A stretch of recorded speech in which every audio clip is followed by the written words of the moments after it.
आपका यूनिक प्रज्ञान यूट्यूब परिवार में मैं प्रज्ञान सर हार्दिक स्वागत करता हूं, वंदन करता हूं, अभिनंदन करता हूं। प्यारे साथियों, सुबह के 5 बज चुके हैं। जिस प्रश्नोत्तरी 50 का आप बेसब्री से करते हैं इंतजार, आपकी चाहती प्रश्नोत्तरी 50 लेकर के आपके बीच उपस्थित हूं। जैसा कि आप जानते हैं, प्रश्नोत्तरी 50 का मुख्य उद्देश्य आपके अध्ययन का आपको रिवीजन कराना। वन लाइनर शैली में 50 महत्वपूर्ण प्रश्नों को प्रतिदिन सुबह सुबह आप करते हैं रिवाइज। तो इस रिवीजन श्रृंखला से जुड़ने के लिए फटाफट वीडियो को लाइक और शेयर करिए। चैनल पर पहली बार होंगे तो चैनल को सब्सक्राइब करके बगल में बने हुए बेल आइकन से ऑल बटन को प्रेस करना बिल्कुल ना भूलें। आपके लाइक शेयर सब्सक्रिप्शन से हमको मिलता है पुरान ऐसी ही पाठचर्या प्रतिदिन लाने के लिए। तो मुझे उम्मीद है कि आप अपना प्यार दुलार स्नेह देंगे और वीडियो को ज्यादा से ज्यादा लाइक और शेयर करेंगे। पाठचर्या प्रारंभ करें उससे पूर्व देखते हैं आज का सकारात्मक विचार। और आज का सकारात्मक विचार है कि जब लोग बदल सकते हैं तो किस्मत क्या चीज है। जी हाँ साथियों, जो किस्मत की लकीरों पर विश्वास करना छोड़ दीजिए, क्योंकि किस्मत तो उनकी भी होती है जिनके हाथ नहीं होते। तो इसी मॉर्निंग कोट्स के साथ प्रारंभ करते हैं शायद प्रश्नोत्तरी वीडियो को और देखते हैं आज का पहला प्रश्न आपके स्क्रीन पर। पथ के साथी संस्मरण की लेखिका कौन है?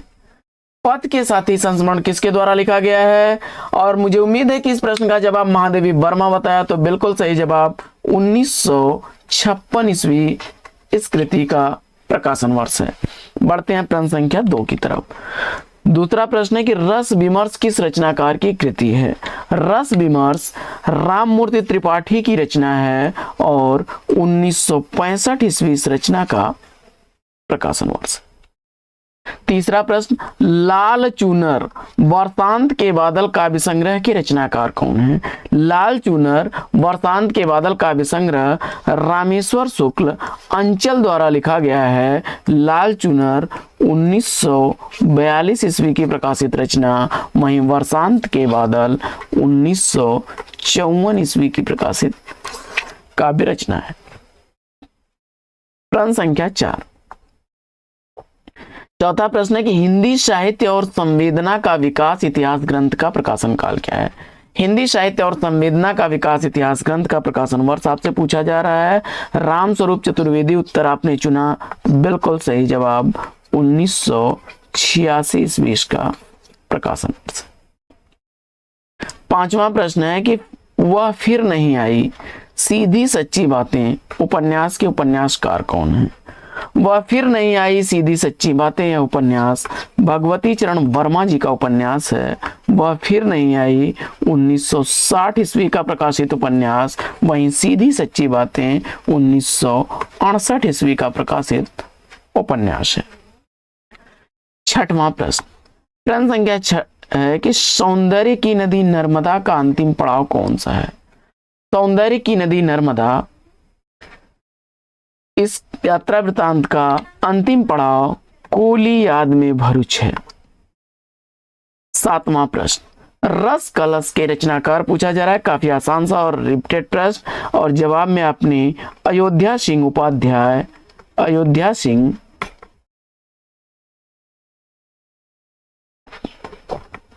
उपाध्याय हरिऔध को चुना, तो बिल्कुल सही जवाब 1931 ईस्वी का प्रकाशन वर्ष है। प्रश्न संख्या 8। आठवां प्रश्न है कि नागार्जुन द्वारा रचित मछुआरों के जीवन पर आधारित उपन्यास कौन सा है? नागार्जुन द्वारा रचित मछुआरों के जीवन पर आधारित उपन्यास पूछा जा रहा है। वरुण के बेटे उपन्यास चुन करके इस प्रश्न का राइट आंसर दिया आपने। नौवां प्रश्न है कि गूंगा नहीं था मैं काव्य कृति के रचनाकार कौन है? गूंगा नहीं था मैं यह काव्य रचना जयप्रकाश करदम की रचना है और 1997 ईस्वी इस रचना का प्रकाशन वर्ष है। 10वां प्रश्न है कि नए पुराने झरोखे टूटी छोटी कड़ियां निबंध के लेखक कौन है?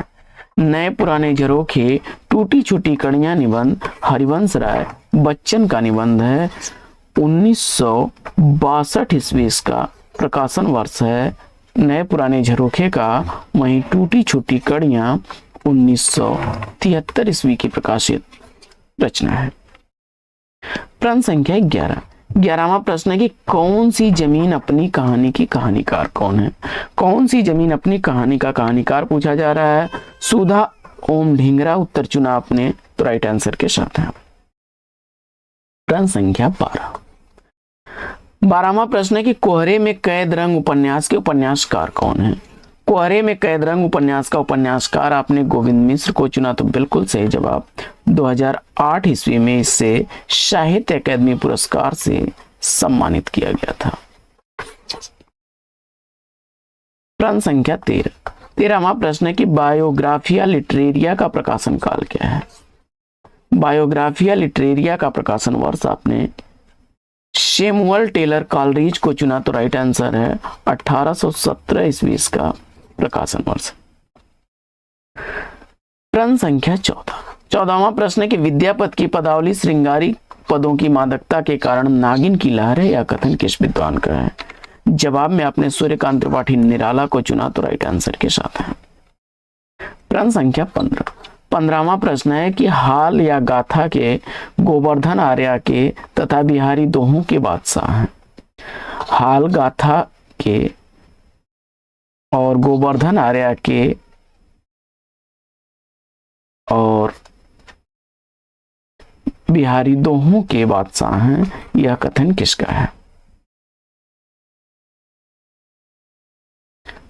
आचार्य बलदेव उपाध्याय चुना आपने, तो राइट आंसर है आपका। प्रश्न संख्या 16वां प्रश्न है कि अमरकांत प्रेमचंद के किस उपन्यास का पात्र है? कर्मभूमि उत्तर चुन करके बिल्कुल सही जवाब दिया है। 1933 ईस्वी का प्रकाशन वर्ष है। 17वां प्रश्न है कि भारतेंदु मंडल आत्मीयता के भाव पर बना था, द्विवेदी मंडल अनुशासन के, यह कथन किस विद्वान का है? आचार्य रामस्वरूप चतुर्वेदी उत्तर चुन करके बिल्कुल सही जवाब दिया आपने। प्रश्न संख्या 18वां प्रश्न है कि विनोबा स्तवन रश्मि रेखा कृतियों के रचनाकार कौन है? बाल कृष्ण शर्मा नवीन उत्तर चुन करके आपने राइट आंसर दिया है। कोर्ट मार्शल नाटक के नाटककार कौन है? कोर्ट मार्शल नाटक का नाटककार आपने स्वदेश दीपक को चुना, तो राइट आंसर है 1991 ईस्वी का प्रकाशन वर्ष। प्रश्न संख्या 20वां प्रश्न है कि छायावाद एक विशाल सांस्कृतिक चेतना का परिणाम था, यह कथन किसका है? जवाब में आचार्य हजारी प्रसाद द्विवेदी को चुना आपने, तो राइट आंसर है आपका। प्रश्न संख्या 21 विद्या सुंदर नाटक का प्रकाशन वर्ष क्या है? विद्या सुंदर नाटक का प्रकाशन वर्ष आपसे पूछा जा रहा है और जवाब में आपने भारतेंदु हरिश्चंद्र को चुना, तो राइट आंसर। भारतेंदु हरिश्चंद्र द्वारा लिखा गया यह नाटक 1868 ईस्वी का नाटक है। भूख के 3 दिन सच बोलने की भूल किसके कहानी संग्रह है? जवाब में यशपाल को चुना आपने, तो राइट आंसर। भूख के 3 दिन 1968 ईस्वी का। वहीं सच बोलने की भूल 1962 ईस्वी का प्रकाशित कहानी संग्रह है। प्रश्न संख्या 23 मनुष्य की श्रेष्ठ साधनाएं ही संस्कृति हैं, यह कथन किसका है?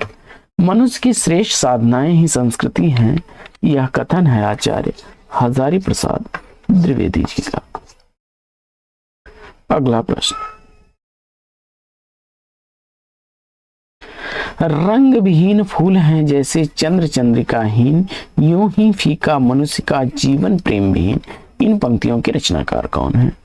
और जवाब में आपने राम नरेश त्रिपाठी को चुना, तो राइट आंसर के साथ है। बढ़ते आगे और देखते हैं अगला प्रश्न। अगला प्रश्न है कि निबंध व्यक्ति की स्वाधीन चिंता की उपज है, यह कथन किसका है? निबंध व्यक्ति की स्वाधीन चिंता की उपज है, यह कथन है आचार्य हजारी प्रसाद द्विवेदी जी का। प्रश्न संख्या 26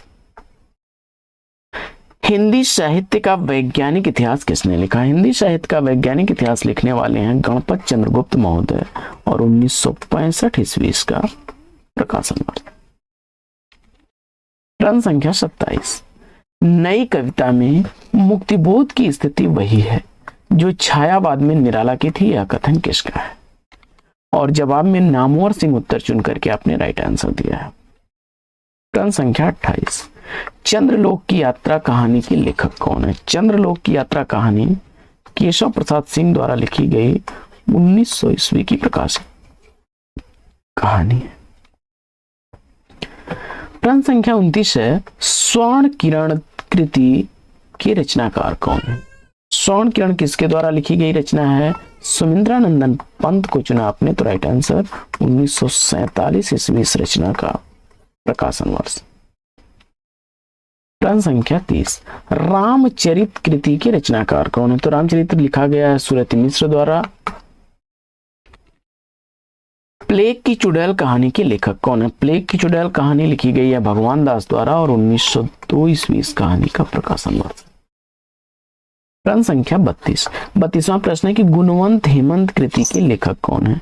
गुणवंत हेमंत रचना श्रीधर पाठक की रचना है, 1900 ईस्वी का प्रकाशन वर्ष है। प्रश्न संख्या 33, हम जो देखते हैं काव्य कृति के रचनाकार कौन है?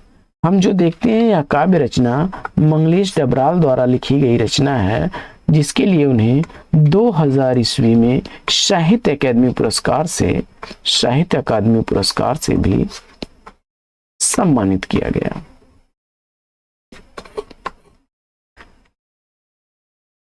सबसे उदास कविता, देखिए ये नाटक विधा की रचना है, ये भी याद रखिएगा। यह नाटक किसके द्वारा लिखा गया है? सबसे उदास कविता नाटक का नाटककार स्वदेश दीपक को चुना आपने, तो राइट आंसर है। वह संघर्ष का चित्रण किया गया है इसमें और 1998 ईस्वी का प्रकाशन वर्ष है। प्रश्न संख्या 35 है कि रूप तरंग काव्य संग्रह के रचनाकार कौन है? रूप तरंग काव्य संग्रह लिखा गया है रामविलास शर्मा द्वारा, 1956 ईस्वी का प्रकाशन वर्ष है। प्रश्न संख्या 36, सहज कविता आंदोलन के प्रवर्तक कौन है? सहज कविता आंदोलन का प्रवर्तक आपने चुन लिया है रविंद्र भ्रमर को, तो बिल्कुल सही जवाब। प्रश्न संख्या 37 है कि छद्म योगिनी नाटक के नाटककार कौन है? छद्म योगिनी नाटक का नाटककार आपने वियोगिहरि को चुना, तो बिल्कुल सही जवाब, 1928 ईस्वी का प्रकाशन वर्ष। प्रश्न संख्या 38, जिंदगी नामा उपन्यास की लेखिका कौन है? जिंदगी नामा उपन्यास किसके द्वारा लिखा गया है और कृष्णा सोपती उत्तर चुना आपने, तो राइट आंसर है 1979 ईस्वी का प्रकाशन वर्ष है। प्रश्न संख्या 39 है कि अज्ञेय वागार्थ वैभव आलोचना ग्रंथ किसकी रचना है? अज्ञेय वागार्थ वैभव आलोचना ग्रंथ का रचनाकार आपने रमेश चंद्र शाह को चुना, तो बिल्कुल सही जवाब, 1955 ईस्वी का प्रकाशन वर्ष है। प्रश्न संख्या 40 है कि समर शेष है उपन्यास के उपन्यासकार कौन है? समर शेष है यह उपन्यास अब्दुल बिस्मिल्लाह द्वारा लिखा गया 1980 ईस्वी का प्रकाशित उपन्यास है। प्रश्न संख्या 41 है कि प्रगति और परंपरा किसकी आलोचनात्मक रचनाएं हैं? प्रगति और परंपरा आलोचनात्मक रचनाएं रामविलास शर्मा की हैं।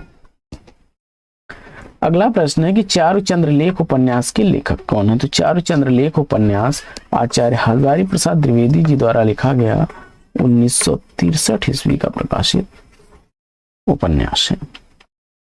अगला प्रश्न है कि आज की अतीत आत्मकथा के लेखक कौन है? तो आज की अतीत आत्मकथा विस्मय साहनी द्वारा लिखी गई 2003 ईस्वी की प्रकाशित आत्मकथा है। प्रश्न संख्या 44, हिम्मत जौनपुरी उपन्यास के लेखक कौन है? हिम्मत जौनपुरी उपन्यास लिखा गया राही मासूम रजा द्वारा 1969 ईस्वी का प्रकाशन वर्ष। प्रद्युमन विजय रुक्मिणी परिणय नाटकों के नाटककार कौन है? प्रद्युमन विजय और रुक्मिणी परिणय दोनों ही नाटक किसके द्वारा लिखे गए हैं? जवाब में अयोध्या सिंह उपाध्याय हरिऔध को चुना, तो बिल्कुल सही जवाब, 1893 ईस्वी प्रद्युमन विजय का, वहीं 1894 ईस्वी रुक्मिणी परिणय का प्रकाशन वर्ष। प्रश्न संख्या 46 है कि परिंदे कहानी के लेखक कौन है? परिंदे निर्मल वर्मा द्वारा चर्चित कहानी 1960 ईस्वी का प्रकाशन वर्ष है। प्रश्न संख्या 47, विखंडनवाद या विखंडन सिद्धांत के प्रवर्तक कौन है? उत्तर में जैक देरिडा को चुना आपने, तो बिल्कुल सही जवाब। अगला प्रश्न है चूका भी नहीं हूं मैं बात बोलेगी काव्य रचना के रचनाकार कौन है? तो बात बोलेगी चूका भी नहीं हूं यह काव्य रचना शमशेर बहादुर सिंह की है। चूका भी नहीं हूं मैं 1975 ईस्वी की, वहीं बात बोलेगी 1981 ईस्वी की प्रकाशित रचनाएं हैं। प्रश्न संख्या 49 है कि रुकोगी नहीं राधिका उपन्यास का प्रकाशन काल क्या है? रुकोगी नहीं राधिका उषा प्रियम बदा द्वारा लिखा गया 1967 ईस्वी का प्रकाशित उपन्यास है। और अगला प्रश्न है कि लबड़धोधो विज्ञापन, विवाह विज्ञापन, इन प्रहसन के लेखक कौन हैं? तो बद्रीनाथ भट्ट द्वारा लिखे गए हैं। और लबड़घोघो 1926 ईस्वी का, वहीं विवाह विज्ञापन 1927 ईस्वी का प्रकाशित प्रहसन है। तो साथियों, आज की प्रश्नोत्तरी 50 कैसी लगी कमेंट्स करके जरूर बताइए। आज की इस पाठचर्या में लेते हैं पर विराम, फिर मिलेंगे आपसे अगले वीडियो में एक नए प्रश्न, एक नया टॉपिक, एक नए अंदाज में। तब तक के लिए लेंगे आपसे विदा। आपका जीवन मंगलमय हो। बेस्ट विशेष बेस्ट ऑफ लक। जय हिंद साथियों।